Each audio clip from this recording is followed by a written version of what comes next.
All right, everyone. Today, we are cracking open one of history's greatest cold cases, the life, and maybe more importantly, the super mysterious death of the boy king, Tutankhamun. So, let's just dive right into this incredible story. Just think about that. What if we could use science from today to solve a puzzle from thousands of years ago? We're talking about a story that's got everything: ancient rituals, unbelievable treasure, a potential murder plot, and some seriously cutting-edge science. It's basically a detective story that's been waiting 3 millennia to be solved. So here's our game plan for getting to the bottom of this. First, we'll get to know the boy king and the mystery that surrounds him. Then, we'll look at the incredible discovery of his tomb back in 1922. After that, we'll see how his mummy was actually damaged and how modern science came in to reopen the whole case. And finally, we'll hear the pharaoh's verdict, thanks to a 21st century investigation. Okay, so let's start with the man at the center of it all. Who exactly was this young pharaoh, and why is his death still such a huge puzzle, even a century after his tomb was found? So this is Tutankhamun, or as most of us know him, King Tut. He was just a kid, really, a teenager when he died. And he was the last ruler from his incredibly powerful family line. The second his tomb was discovered, the world went wild with theories about how he died. Was it just a sickness, a tragic accident, or the one that really gets people talking, was he murdered? And this timeline really puts the whole investigation into perspective, doesn't it? The mystery starts way back, over 3,300 years ago, with his sudden death. Then silence for thousands of years until 1922, when an archaeologist named Howard Carter makes the discovery of a lifetime. Fast forward to 1968, and we get our first piece of modern medical evidence. And finally, in 2005, brand new technology promises to give us the answers we've all been waiting for.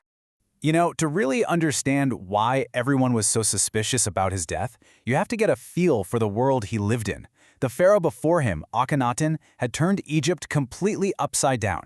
He changed the entire religion, attacking the main god Amun and telling everyone to worship his own god, the Aten. One expert even said Akhenaten went a little wacky. So Tut's whole job was to clean up this mess and bring back the old traditions. But he only ruled for about 9 years before he suddenly died. That's a perfect recipe for suspicion, right? Now let's jump to the moment the world finally met King Tut. It's 1922, and a British archaeologist, Howard Carter, becomes the first detective to basically stumble upon this incredible ancient crime scene. What Carter found was, simply put, the richest royal collection ever discovered. The things inside were just mind-blowing. We're talking artifacts made of pure gold, collars, necklaces, and that world-famous golden mask. All of it meant to make sure he'd be resurrected. But what's really cool is that Tut was also buried with his everyday stuff: board games, a bronze razor, even his linen undergarments, and boxes of food and wine. The ancient Egyptians truly believed you could take it with you. But after he finished cataloging all that amazing treasure, Carter hit a massive roadblock. This next part of the story really shows you how much times have changed and how the initial discovery almost destroyed the most important piece of evidence in the whole tomb. So, here was the problem. Back during the funeral, priests had poured all these ritual resins over Tut's body. Over 3,000 years, those resins hardened up like cement, basically gluing the mummy to the bottom of his solid gold coffin. He was completely stuck. Carter tried the simplest thing first: the scorching Egyptian sun. He dragged the coffin outside, hoping the heat, which got up to 149 degrees Fahrenheit, would melt the resin. Nothing. It didn't budge. In his own words, he wrote, "No amount of legitimate force could move them." So, what could he possibly do? Now, to be fair to Carter, he felt like he was between a rock and a hard place. If he left the mummy there, he knew thieves would eventually break in and just rip it to pieces to get to the gold. So he made a really tough call. His team had to use chisels to literally separate the body from the coffin, and in the process, they had to sever almost every major joint. They even had to remove the head just to get the golden mask off. So the key takeaway here is the very act of discovering Tut caused a ton of damage. And this whole situation just perfectly illustrates the huge shift in how archaeology is done. Back in Carter's day, it was all about the treasure, the shiny, glittering stuff. But today, the focus is way more on the fascinating details of life and, of course, the intriguing mysteries of death. It's less about what people owned and more about who they were. And that brings us right into the modern era. Decades after Carter, a new team of investigators showed up with brand new tools, ready to find clues that nobody could have seen before. The first huge break in the case came in 1968, more than 40 years after the tomb was first opened. An anatomy professor was able to get permission to X-ray the mummy, and what he discovered added a crazy new twist to the entire mystery. Get this. Underneath all that resin and the wrappings, the X-rays showed that King Tut's breastbone and his front ribs were just gone, completely missing. So was this just damage from Carter's rough handling, or was it proof of a fatal injury that killed him? The questions just kept piling up. The next giant leap forward came thanks to this technology, the CT scan. You can almost think of it like a medical time machine. It takes hundreds and hundreds of X-rays and then digitally stitches them all together to create a perfect 3D virtual model of the body.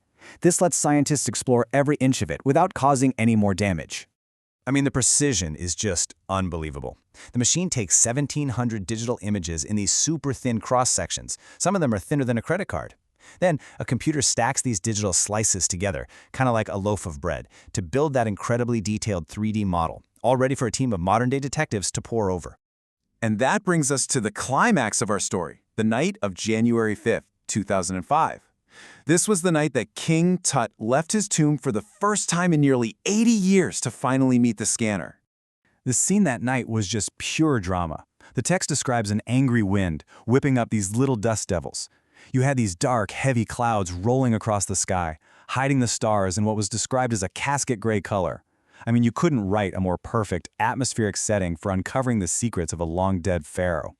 And then everything got really dramatic. Just as the team was moving the mummy into the mobile scanner, the million-dollar machine just stopped working.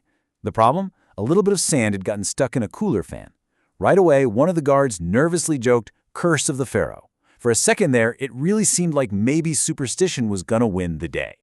But of course, there was a perfectly logical explanation. A couple of guys ran off, grabbed a pair of regular old plastic fans from an office, and that was enough to get the giant machine working again.